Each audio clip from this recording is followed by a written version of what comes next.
I think that the poker lobbying group should have probably not spent their money giving it to Kylie Jenner and probably giving it to Texas authorities. But what can you do? You know what I mean? It's the PokerNews Podcast. Ladies and gentlemen, welcome to episode 947 of the PokerNews Podcast, brought to you by WPT Global. We've got a good episode for you. We're going to talk about Kylie Jenner, one of the biggest names in the world, ventured into the poker space. There is a poker room closing in Las Vegas. We're going to talk about recent tournament winners from the PokerGO Cup, including Lucky Chewy and Brock Wilson. Also, a kind of sad story involving Ben Grise, who finished runner-up in two of those events, and a friend of his. And then we will talk about Arden Cho at the Oscars. I am joined by Ben Ludlow and Mike Holtz at Level 9 Studio. And if it's one thing I've known getting to know you, Mike, is you don't dress like that unless something good has happened, my friend. You don't break out the Saskatoon jersey for nothing. What, me?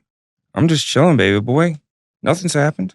I see you're wearing 1, 2, 3, 4. Oh, not as many as the Patriots, I guess. 5. I have more at home. They don't fit. What, you couldn't wear your bracelet today? These old things. Couldn't wear the bracelet. I forgot. I was protecting this little bracelet. Shit. So, how was Sunday? Anything happen? I don't remember nothing. No? I don't remember nothing. I won $205,000, but the money didn't change me. The money didn't change me. Damn. God, I'm a piece of shit, man. No, yeah, but you're a rich piece of shit. I wouldn't go that far. Here's the thing. In all seriousness, jokes aside, I am super, super grateful. Like a long time coming. I've never had a score over 100K. I've had a bunch in the 90s. So winning an online tournament or chopping for 205K, sick stuff.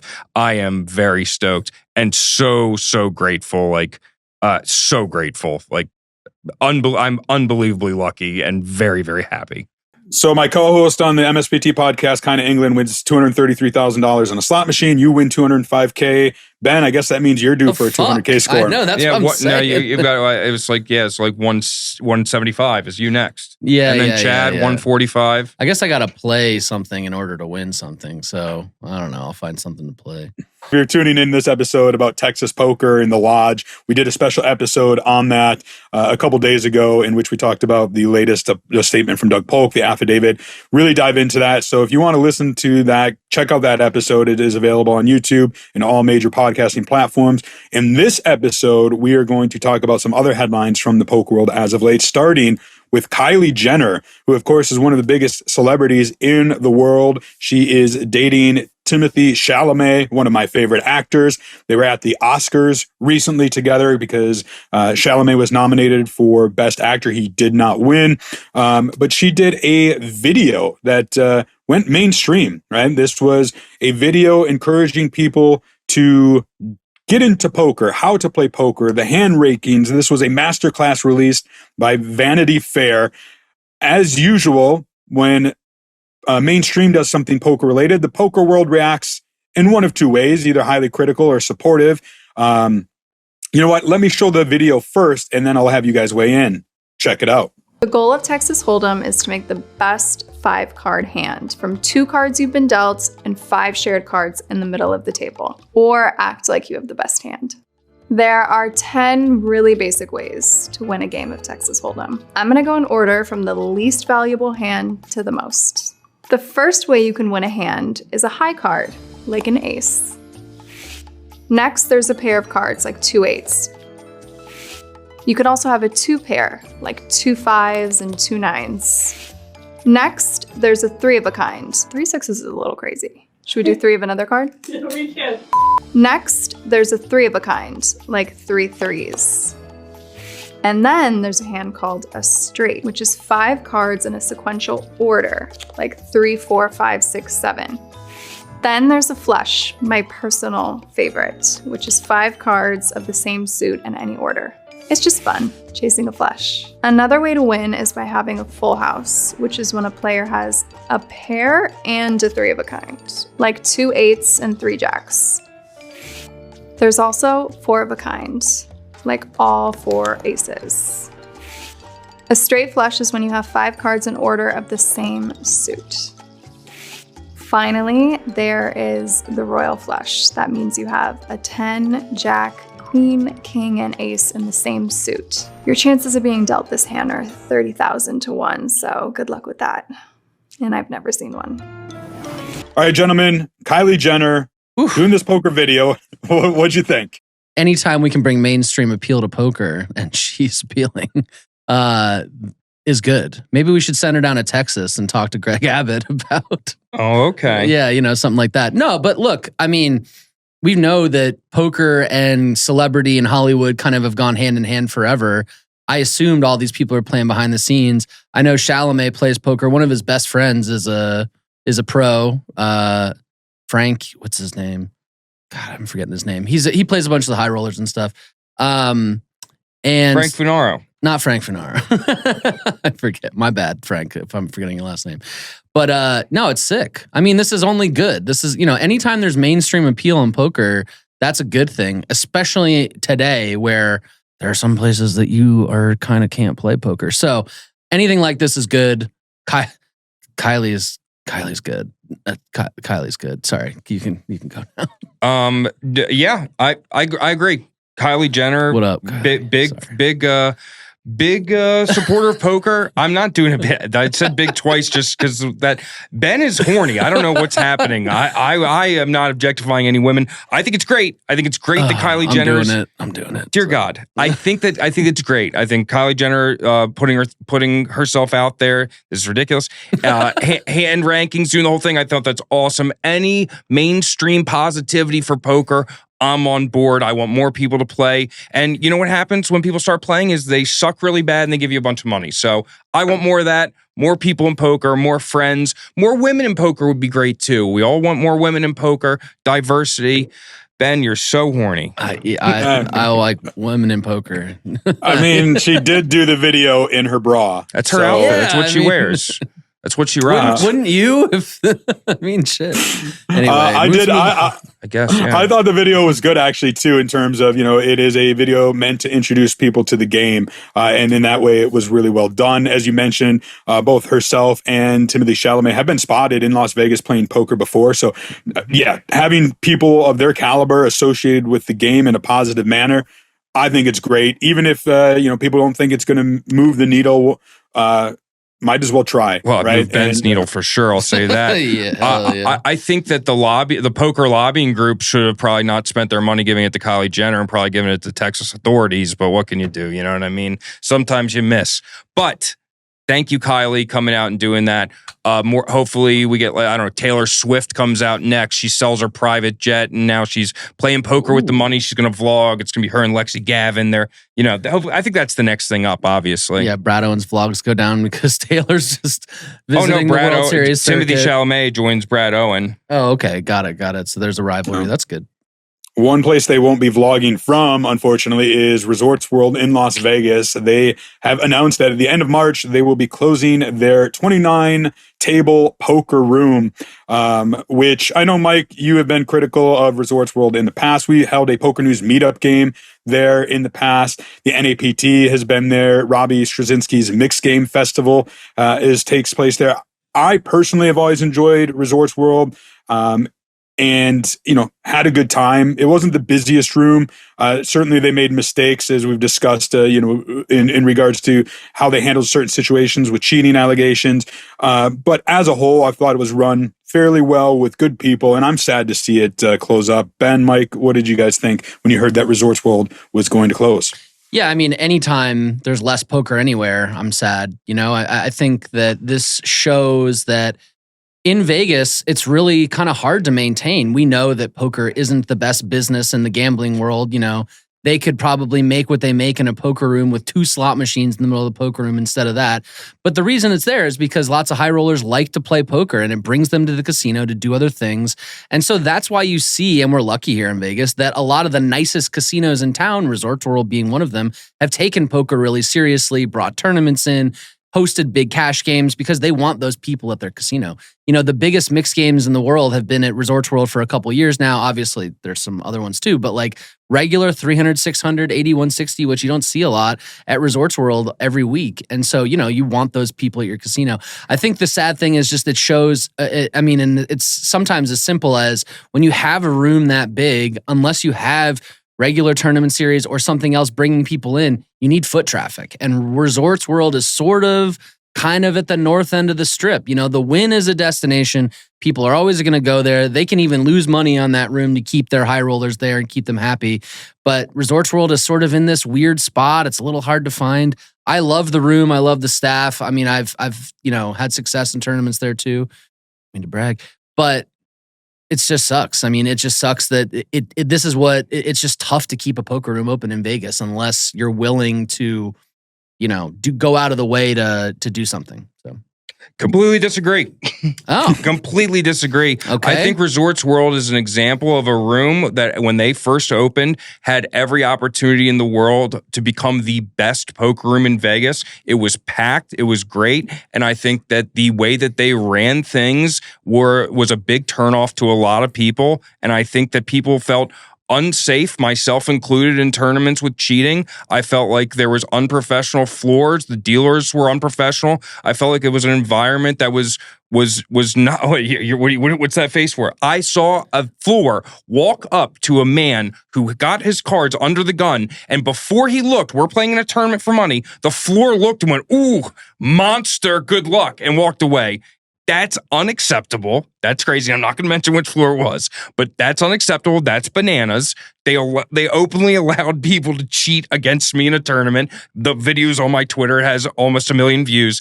I've had many friends there, many people there go there. They've had issues, etc. It's cool they did the mixed game thing. It's cool that they have a great private, a great room for private stuff, and they're able to have that flourish. But I think overall as a whole, and you'll notice, look at their stock. Resorts World as a whole, not just the poker room, has done horrendous things, and they're going bankrupt. And that it shows you why Vegas lately is looked at as a tourist trap that's trying to steal everyone's money, because you go in there and you got to get $25 food from a food court that's always dead. It's just it just wasn't a great environment, in my opinion. I thought that they had the opportunity to become the best room in Vegas. I thought when I first went there, the first few times, I was like, this place is great. And then after like a couple months, I was like, what happened? Like every time I come here, it's like, this is really not what I expected.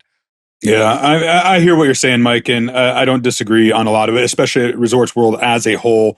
The poker room itself, I did enjoy. I got to know Leon Wheeler, who actually departed before the room closed. But just, good or bad, a shout out to the hardworking people there over the years. The room's been open since 2021. Now that it's closing, there will be 18 poker rooms in operation in Las Vegas. 8 of them will be on the Las Vegas Strip.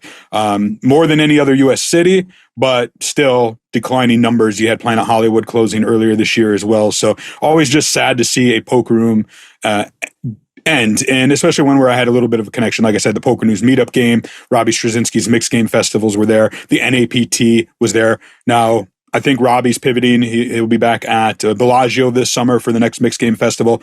I don't know about the future of the NAPT. I am going to make some inquiries with PokerStars and see if we can find out some more information. But a farewell to the Resorts World poker room in Las Vegas.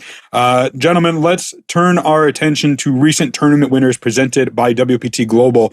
This is going to be a PokerGO Cup edition. We, I think, highlighted a few of the winners in last week's episode. We'll go over a few others here right now, starting with Lucky Chewy. I actually watched this final table. It was event number 10, the 15K finale. It was a great little heads-up match between Lucky Chewy and Sam Savarel, who, of course, won the National Heads-Up Poker Championship this year. So he's heads up here. It was back and forth, but ends up losing it. Lucky Chewy taking it down for $257,000. Correct me if I'm wrong, gentlemen, but like Lucky Chewy is one of these people I've never heard a bad thing about. Yeah. I mean, we look at him sort of as like one of the spiritual leaders of poker. He's one of these guys who's extremely zen, who's trying to help people mentally handle tournament poker and be positive about it. And I mean, in a place where it's so easy to be negative and it's so easy to be down on everyone and sort of like a curmudgeon, he is not that at all. And, he's always smiling. He takes his beats in stride. He takes his wins in stride. He's sort of that perfect, even-keeled person that, you look up to and you want to be when you think about like who you want to be as a poker player. Totally disagree. No joke. I love Lucky Chewy. He's one of my good friends. I love him. I hate everybody. Everything sucks. Close all the rooms. No, Lucky Chewy's one of the greatest ambassadors for poker we've ever had. I have a picture of him. It's actually me, him, and Scott Seaver playing at the WPT at the Win a few years ago. I have that hanging up in my guest room at the house.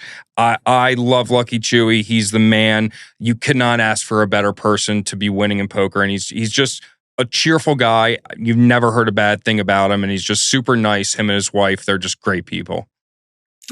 Some other winners from that series, blast from the past. Tony Gregg took down event number 7. Oh yeah, 173K. Defeated Darren Elias. Heads up. I haven't seen Tony Gregg around for a while. I watched that final table as well, and I'm like, damn, the guy still got it. Well, you know what's interesting? He went deep in the main this year, right? Or something. I think he did. Yeah, it was this year or the year before, one of the two. Yeah. Recently, for sure. I had my first WSP event ever. I think it was 2014, 13, the Colossus, the first one. I made it. It's like day one. We're like a little in the money, and I get moved to a new table, and we're on break. There's like 5 minutes left. I sit back, and there's like some guy from England next to me, and we're talking. I like start chatting him up, and he's like, "Where are you from?" I'm like, "From Maryland." He's like, "Oh, Maryland." He's like, "A few of my flatmates are from Maryland." I was like, "Oh, who? Anyone else?" He's like, "Yeah, Anthony Gregg and Greg Merson. You ever heard of him?" And I'm like, "Yeah, that guy right there. It's literally his thing." And there he is. I was like, he was like, "What's your name?" I was like, "Mike Holtz." I was like, "What's yours?" He was like, "Me, my name's Ben Heath." Oh yeah. So I'm on the toilet. Two months later, I'm on the toilet reading a Card Player magazine, and I see Ben Heath, GPI #1. I was like, "Holy shit, that's the guy." That's true. Some other winners: Justin Saliba, Michael Burke, Sean Winter, all claiming titles. And then there were a pair of 2-time winners at this year's PokerGO Cup. Philippe Cavin took down event number 2, which was a 5K single day, and then a 10K event number 8.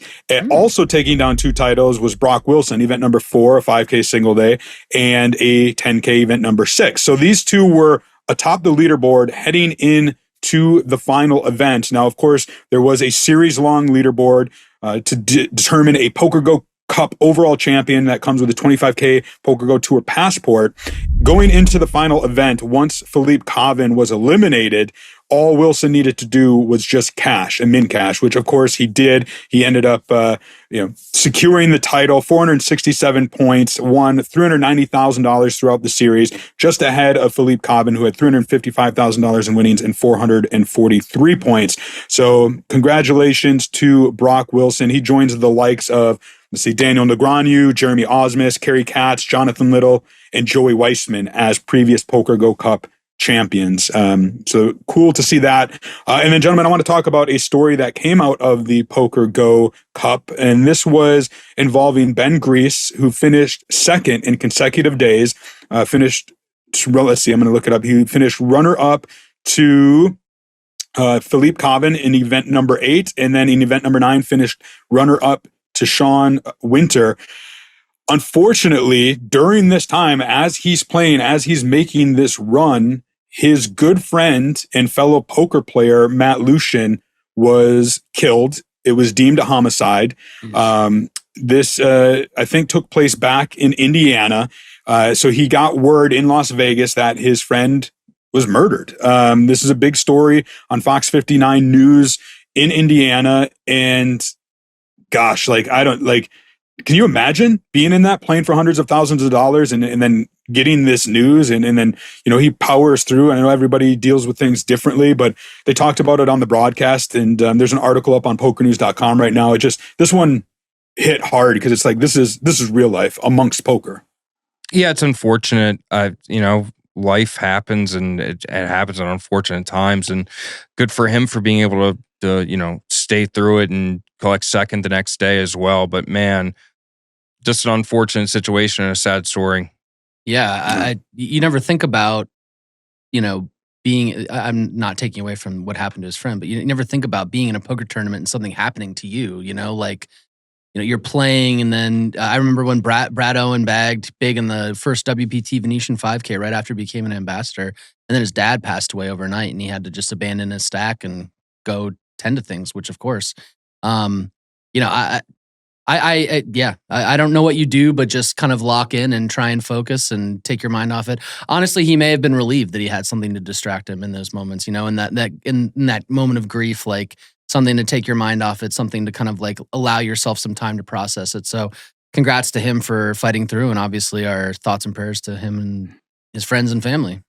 Ben Grise said of his friend after finishing runner-up, he said, "You always knew you could hang out with him and he'd put a smile on your face.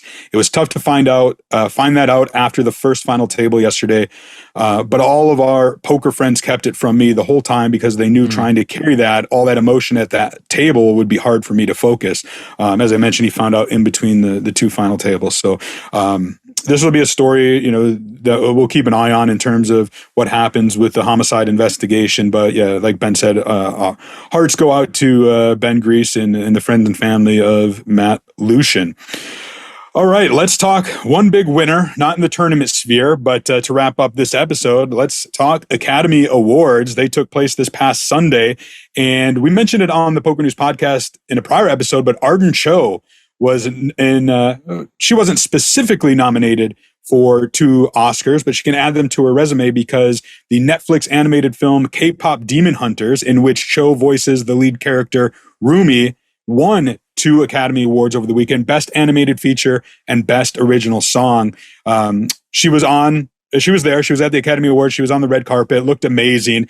And I don't know, happy for her. Arden Cho seems like somebody who's good for poker, and now she got some Academy Awards. Yeah, and she's good at poker. I feel like every time we've seen her, it's because she was like day 6 of the main or like day 5 of the WPT or something. So good for her. And she's always seemed to carry herself well. She loves the game. She got second in that crazy PokerGO free roll that they did a few times a few years ago. And she's a great actress. So all the above. She was great in Avatar: The Last Airbender, the live action one. I'm a big fan. So hell yeah. I want an Oscar.